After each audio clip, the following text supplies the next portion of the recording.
Olaf, I have some more scenarios for you in this book. What would you do? You liked this book last time, didn't you? Yeah. Aw. Hey friends, we're back. It's me and Olaf. You ready to hear some more scenarios, some more tricky situations?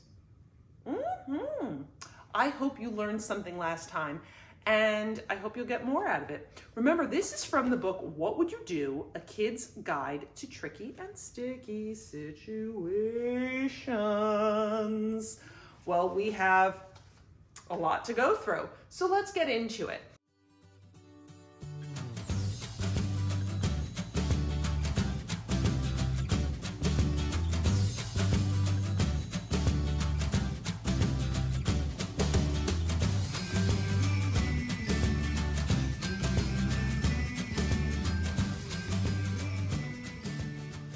Now, last time we did things that happen at home. We are going back to things that happen on the way to or from school.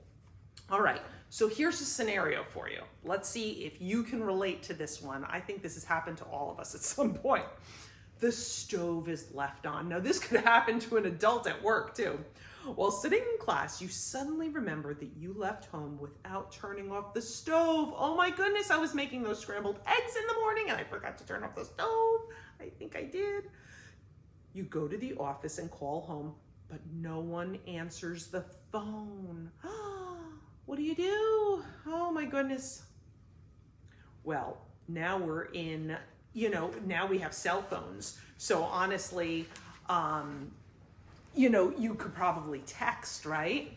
That might help. Maybe mom or dad or whomever is in a meeting, but maybe they can read the text even though they can't accept the call at the moment, or they're busy with something, but they can at least read that. What else can you do though?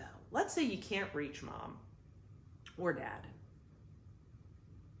There you go. You're using your thinking cap.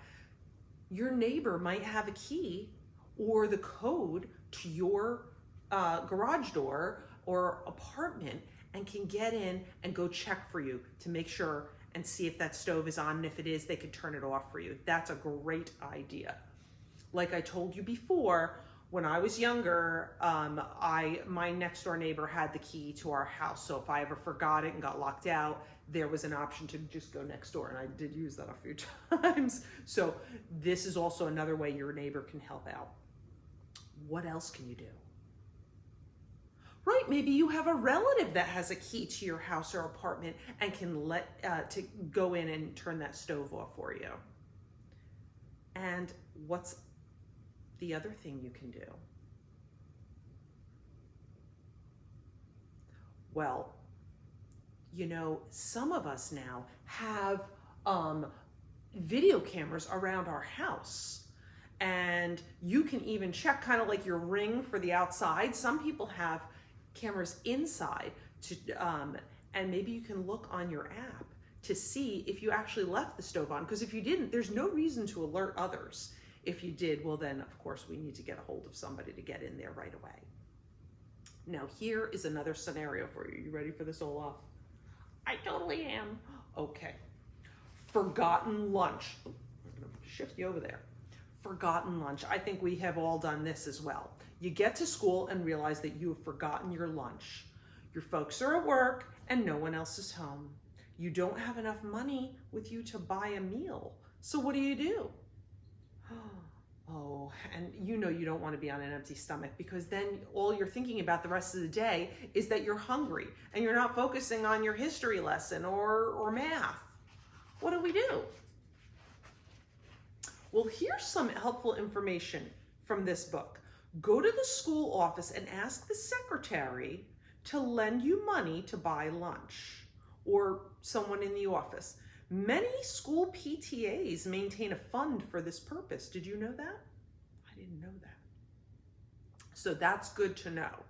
And then of course, repay that lunch loan, or even ask the lunch lady, say, listen, I forgot my money, I forgot my lunch today and I really need to buy a lunch and I will pay you back the $4 or however much it is tomorrow. Make sure that you come the next day with that money to replenish it, the fund. okay? And also, if you borrowed from the PTA fund, replenish that as well, because the next day someone else might be in need of that money for that lunch. All right, we are gonna breeze through these because there's so many different scenarios of things that could go wrong at school. Forgotten homework.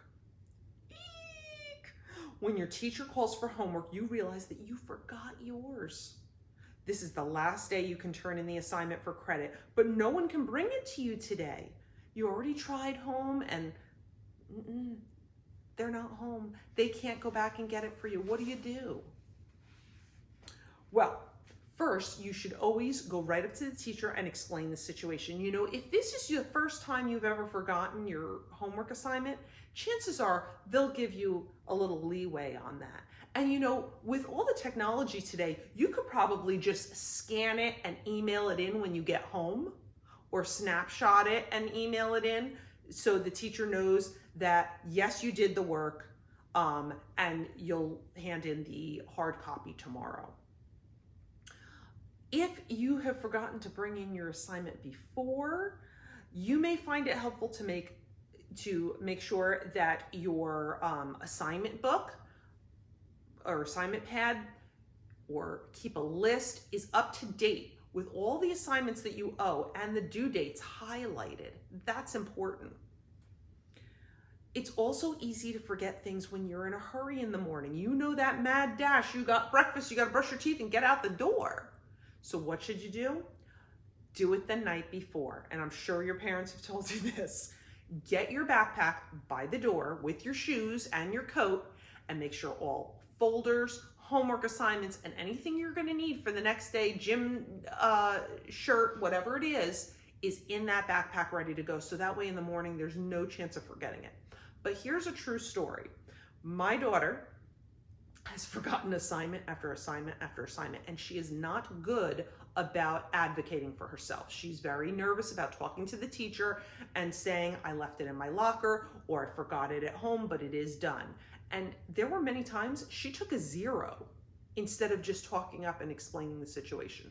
So what we had her start to do was to take a snapshot on her phone of homework assignments. So that way, if she accidentally left it at home, she could go up to the teacher and show her right then and there, look, it's right here. I did leave it at home, but here you see I did do it, and I'll bring you the hard copy tomorrow. Because she didn't think that they would believe her. But if you have a picture of it on your phone with your name and the date and it's all done, chance the teacher will be more apt to believe that you actually did it because they see the proof, and they'll make that allowance. Okay, just bring it tomorrow. I know you did it. So that's an option for you, for someone that forgets it. You know, I used to do that too. I believe I have ADD, to be honest with you. It was never diagnosed, but I can tell you, I would forget my math workbook at school all the time. And I'd get home and I'd be like, oh my goodness, I forgot the math workbook at home. I have homework to do in there. I can't do it. So what I would end up doing, or my dad would end up doing, is ask me, I would call around to all the friends in my neighborhood, did you do your math homework yet? No, you didn't. Can I borrow your workbook? And what I would do is, back then, they could, you know, there were no scanners. So he would take the workbook that didn't have any work done in it and bring it to his friend's office, Xerox it, copy it, and then I bring it back to them so they could do their homework, and then I could do mine, and that's how I was able to get my work done. Because I would forget the book at school. You know, nowadays everything's online, so there's no, I forgot my book at school. You have it.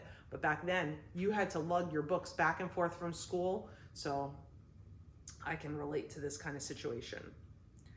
And let's see, what else?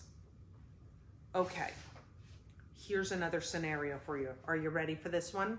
Confused instructions.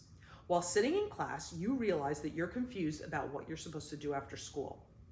You know you're scheduled to go to a meeting or some kind of sports event or something after school, but you can't remember whether your mom told you to walk there on your own or to wait for her to pick you up. What do you do? Has that ever happened to you? Sometimes, you're rushing and you think your mom said one thing, but you're not sure if you heard it correctly. And it's like, well, maybe she told me to wait. I don't remember. During lunch, go to the office and make a phone call. Or if you have a cell phone, and you're allowed to use it during lunch or recess, that would be when you make that call to your parent or that text message or that email and say, Mom, was I supposed to wait for you or am I supposed to walk there? You can also explain if you don't have a phone, you're too young to have a phone, you forgot your phone at home, you could go to the office, explain to the school secretary that you're not sure if you're supposed to wait or go or walk on your own, if the school secretary can make that call for you or let you use the phone so you can call Mom to verify which direction is correct. And that is it for today. Now, there are more coming up that you're not gonna wanna miss. We do this series, these videos like every couple weeks, and this playlist is growing, and I hope you're enjoying it. There's at least 5 others. So if you missed any, please go to our playlist on our channel to go back and watch these videos because they have such important information. And all the time, watch this with your child or your class and bring these conversations to the dinner table. Have those conversations afterwards. After you've watched this, see what works for your family, for your home, for your area in the country or wherever you live, and what makes sense. And let's have our kids be well prepared. It's so important to be prepared before these situations occur. I will see you next time. This is Mimi from Kids Stories and More. Please like, share, subscribe, comment on what types of sticky situations you'd like more information about, and we will try and cover it for you. Until then, we'll see you soon. Bye-bye.